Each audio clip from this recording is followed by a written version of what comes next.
ցուցակում եք, թե դեռ չկա։ Չէ, ցուցակում չկան։ Դուք ասում եք, որ շատ են, չէ՞, ցուցակներում։ Հա, դե կոնկրետ քանակ չկա, բայց շատ են։ Կոնկրետ քանակ չկա, բայց իրանք շատ են։ 30-50 տես մոտավոր թվեր։ Օրինակ այդ լարսի խցանումները ինչ խնդրեմ առաջացնում ձեր վրա, որ չընկնեք այս խստացումների տակ։ Եթե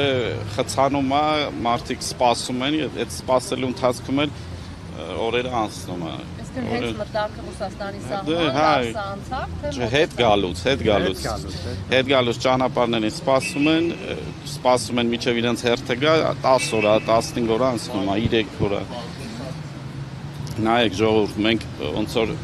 գնում ենք մեր աշխատանքը, բոլորս էթում ենք աշխատանք, աշխատասենյակ ունենք, այդտեղ աշխատում ենք։ Մեր աշխատասենյակը մեր ավտոյի խցիկն է։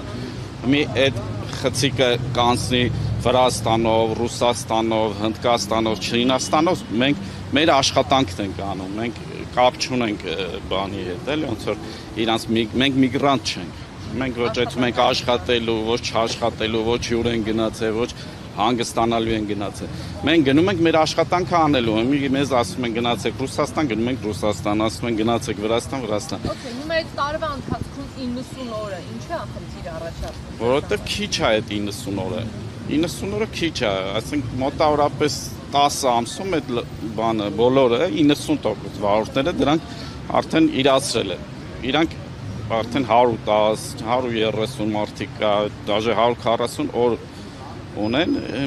էդի խնդիր է իրանց համար։ Արդեն իրանց ոնց որ բան են արել, վտարելու են ընդերից, իրանք չկարենան գնան ու էդի ընդհանուր ազդելու է մեր տնտեսության վրա։ Նու մենակ այդ հարցը մեզ չի վերաբերում, մեր երկրի տնտեսությանը ապրանքները մերը գիտեք,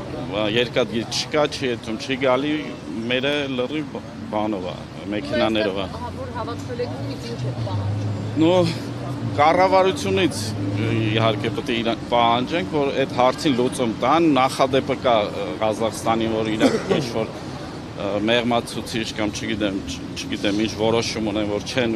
բանանում, իրանք չեն խոչընդոտում։ Նույն ձև նախադեպը կա, մեզ էլ թող ավելացնեն, առողջն էլ առանց անխոչընդոտ գնան գան։